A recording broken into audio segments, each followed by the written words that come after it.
Hi there, welcome to Seriously Equestrian. Today we'd like to show you how much horsepower does a horse have. This is an age-old question that pretty much everyone has asked themselves at least once during their lifetime, and for good reason too. How much horsepower does a horse have? Shouldn't it be just one, since it is a horse that we're talking about here? Well, no, actually, the answer is a lot more difficult than you may think, because per average, a horse can have as much as 14.9 horsepower when they're at their fastest, but then again this all differs based on the horse itself. It is actually the same as with any other human out there, since not every one of us can pull an Usain Bolt and run at the speed of 27.33 miles per hour. No, instead, the average human can only run as fast as 8 miles per hour. But depending on your physical prowess, again, this is very much so a gamble, as you never know how fast someone is until they start running. The funniest part about this is the fact that the term horsepower should be replaced with humanpower, simply because the average human can have a maximum output of around 1.2 horsepower in total. But again, we digress. Now that we know how much horsepower a horse even has in the first place, how about we answer the following question that is most likely resting on the tip of your tongue as we speak, aka: what is horsepower? Contrary to popular belief, horsepower doesn't actually have anything to do with horses to begin with. It is a unit of measure that is used when you try to calculate the output of engines or motors.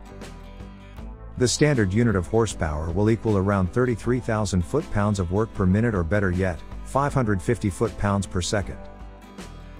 This measurement was actually first brought up by a Scot by the name of James Watt. He was the one to give it the name that we get so confused about to this day, by comparing the average power of the draft horses in the 18th century, to that of the steam engines. The more time passed, however, the more he realized that his calculations could be better employed to showcase which motors were more efficient at their job, and before long the horses were completely removed from the equation. He did, however, bring about the fact that on an average day's work, a horse could turn a 24-foot mill wheel around 2.5 times per minute, which in turn helped him calculate the amount of force and energy that the horse was pushing in the first place. This is where the aforementioned 33,000 foot-pounds per minute came from. And in case you didn't know by now, Watt was also the one to come up with the name for watts or joules way back in the day also. Before long, everybody started to use horsepower to calculate their motor efficiency, and it didn't take long before it started to be used as an abbreviated HP too. Nowadays we use horsepower to calculate everything from steam engines to cars, boats, lawnmowers, and even airplanes for that matter. Why do cars lose horsepower with age? This is actually a very good question that is not all that easy to answer upon first glance. To put it bluntly though, the idea here is that the longer the car is in function, the more father time takes a toll on it, and just like with everything else out there, it eventually starts to slow down and break down in no time. The air fillers and the exhausts, for example, will eventually start to clog up, and it won't be long before this leads to problems with the engine and the fuel injectors. Long story short, everything will start to collapse the more we use it, and this most definitely applies to cars. This is actually why it is recommended that if you want to get yourself a new car, you should be going for a newer model. Even if the car is in near mint condition, you should know that those pieces on the inside are already starting to rot away, and before long you won't be able to make use of them. If you don't want to have to replace everything, we recommend that you stick to a relatively new car, as they are a lot less likely to lose horsepower immediately as soon as you buy them. How do you calculate horsepower? In order to calculate horsepower, you will need to make use of the following equation: HP equals FD, T. In this equation, the HP obviously stands for horsepower, while the F stands for force in pounds, the D is an indicator for distance, and of course, the T is mean to represent the time in minutes. While this may all seem quite difficult to understand, it is actually very straightforward once you get the gist of it. Does horsepower make your vehicle faster? Most people actually look at the car's horsepower to see just how powerful it really is, but does this actually translate directly into its overall speed? Actually it does, as the more horsepower your vehicle has, the better it is during the acceleration process, which in turn makes it faster. The better the startup is, the more speed it'll gather later on, and this will increase the vehicle's overall performance on the road.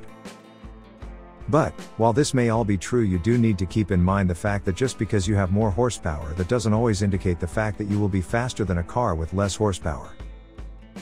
You do need to keep in mind that the larger the car is, the more horsepower it will require to actually start up, and because of this it won't be able to get to the same overall speed as a slightly smaller car.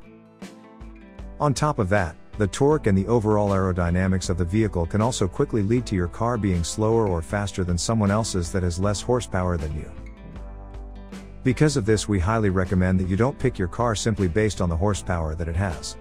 While if the two cars weigh the same amount and they have all of the aforementioned qualities on the same spectrum, it will still mean that your car is faster, but it is never as simple as that now, is it? What is the relationship between horses and horsepower? As we mentioned previously, horses used to be considered the primary source of power way back in the day, and while this has definitely changed by now, the name has remained the same even all these years later. James Watt was the scientist that decided to name it horsepower in the first place, and he did so as a way to equate engine power to horses. While the numbers don't really add up as far as horses and horsepower go, every vehicle that is approved to travel on the open road will have its horsepower written down in the description as you check out its specifications. Back in the day, horses used to be the main form of transportation. They would be used for practically everything including farming, pulling stuff and turning mill wheels. As soon as machines were invented, however, people were afraid of actually using them because they figured horses were better at the job. But James Watt took it upon himself to prove to the world that these inventions were better by directly comparing them to the typical horse's power output.